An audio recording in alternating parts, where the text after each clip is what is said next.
Okay guys, I kind of messed up on the last video, so we're going to start over again. Welcome back to part 3.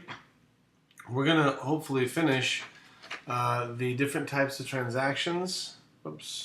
Different types of transactions in this video. And go over, we're going to button up a few things. Now you're going to start to notice that there's some similarities in the different types of transactions. It will start to get very, very redundant so that it just flows off your head very quickly, which in turn makes it very easy to make the sales because you're not having to think about, oh my gosh, what about all this paperwork I got to collect and I got to get them to agree to the price and they got to see the value this is really just a process of asking the right questions. Before we go over this, I'm going to give you a piece of advice. If you let a customer sit and ask you a bunch of questions and then you start answering those questions, you're never going to get anywhere. Here's why. Most people don't know what questions to ask, which is why it's important that you become a master of the one asking the questions. People call me every single day and they say, hey, there's my cat lover right over there somewhere. That's cool. People call every day and they say, yeah, how much do you guys charge? Well, what if I just spat out a number? And charge for what? Charge for tattoos? How much do we charge to sell blue shirts? For these cool fades? I mean, charge for what? So people don't know what they're buying. They don't know what we do. So it's our job to extract that information from them.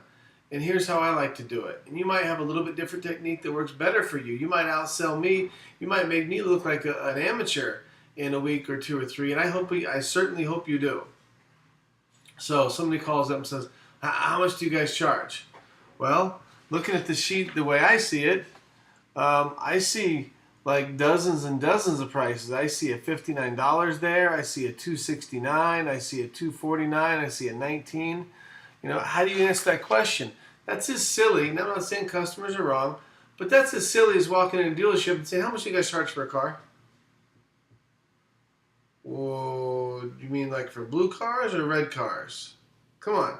We got to get specific. So that's where it's up to us to extract that information from the customer. And extracting information is very simple. I stop them really quick and say, hold on a second.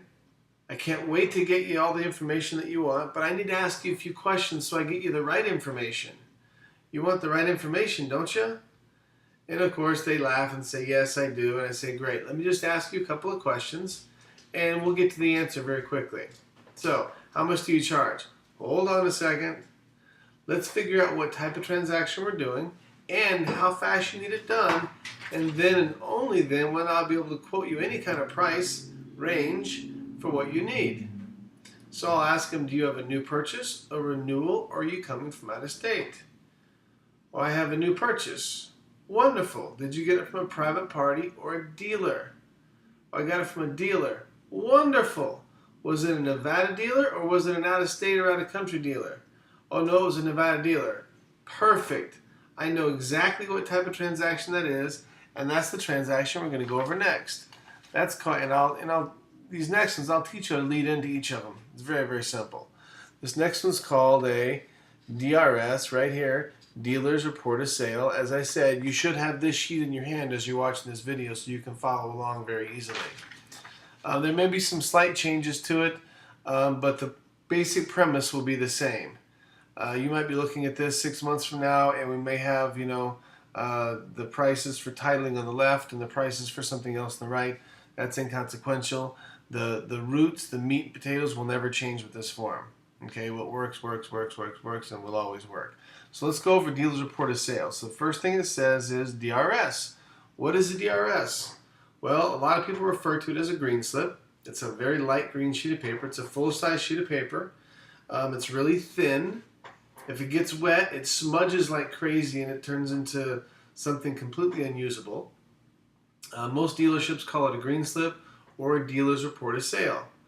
That's something that most dealers don't give you when you buy the car, unless you pay cash for it, unless you buy from CarMax. There's a few dealers that do. They're Johnny on the spot, man, and boom, they got your stuff ready immediately, but that's very rare. Most places, most dealerships don't give it to you immediately, and I'll just tell you why so you know. Because as they let you drive away with the car, and they say, yeah, we've got Wells Fargo approved you for 7.5% or whatever. Now the truth is they got them approved for 4%, but the dealership makes an extra few points. And I'm not exposing dealerships. They have to make money. My goodness, their buildings cost millions of dollars. Obviously, we've got to pay some extra for the car to help pay for the buildings, which gives us the convenience of being able to buy the car wherever we want. Okay? So forget about that. What happens is the finance department continues for sometimes up to 4 weeks after you buy the car, still shopping your loan around to different banks to see if somebody will give them a better rate. Because once the green slip has been made, the financing has to be set in place because whoever financed the car will be on the green slip. So a lot of my customers show up a month or two after the fact and like, I still haven't got my green slip. And I'm like, ooh, you didn't pay cash, did you? No. They're still shopping your loan around. They're still beating up your credit, which this isn't here to expose dealers, but this is what really happens, just so that you know. And look, I don't want you to scare customers and tell them that their credit's getting banged up. That's not our job. That's what's really happening, but that's not our job to scare customers. Our job is to make them feel good, make them feel warm, make them feel fuzzy. Now you have some options. If a customer calls or comes by and says, and you determine that it's this type of transaction, and they say, well, I don't have my green slip, I never got it. Great. Let's give the dealership a call together right now, together, and let's see if it's ready. You pick up the phone and call the dealership, ask for the person who handles the green slips, and say, hey, Mrs. Smith, or it's generally an older lady that's really super sweet, and I don't know why, but that's just like the green slip ladies, it seems like, at all the dealerships. It's wonderful dealing with these ladies. You say, hey, Mrs. Smith, this is John Eric or Fred or Desmond or Charlie or Jane or Julie from DMV Made Easy. I've got a mutual client here with us. His name is Fred Smith, and he never got his green slip. Do you guys happen to have it there? Oh, you do? Wonderful. Would you mind faxing us a copy of it? Or can Fred come by and get it now? Is it ready? Or is it okay if Fred sends us on his behalf, or maybe one of his friends, or maybe his co-workers in the area? Let's make some arrangements real quick. And generally what happens is the person's been to the dealer several times. They may already have more questions or whatever for the dealer. So they say, I'm just going to go grab it myself. I'm going to ask them about this sunroof that's not working or whatever it is. And they go grab it themselves and they come back. Don't ever let the customer leave unless you just can't help it without getting some paperwork. Go ahead and get this thing filled out completely. And if all we're waiting for is the green slip, that's okay. Just put a note here where it says notes that says pending green slip. Customer will be back Tuesday between 10 and noon. And that way we have this. And if he doesn't show up Tuesday between 10 and noon, we or you can contact that person and say, hey, Fred, this is Jimmy over at DMV Made Easy. I had a note you were going to come back with your green slip between 10 and 12. Oh, you're kidding me. You got called into work today? Do you have the green slip with you? You never were able to pick it up and it's due today? No problem. I'll send one of my drivers to the dealership right now. We'll pick up the green slip. We've already got all the other paperwork ready to go. I'll have the plates ready for you before you even get off work. So you'll have a couple of options. When they're done, we'll call you and say they're ready. If you want to come by after work and pick the stuff up, feel free to. If you don't worry about it. We can send the driver to you, or you can grab it in the morning. You can send your wife down here. You're our customer. So whatever you want is what we're going to make happen. That's what makes this business so successful, is what I just said. The people we deal with are our customers. We don't matter at all in the whole world without them. Doesn't matter how great you think you are.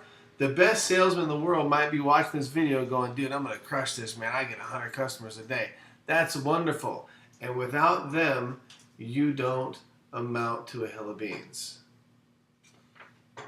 Don't mean to pop any egos of the great salesman, because this is going to be a salesman's video, but I hope you're mature enough to understand that that's the way it is. Customer is absolutely number one, period. There is no question, there is no doubt. So I'm going to finish the green slip transaction on my next video, so we'll do part 4 next. So Congratulations for making it this far.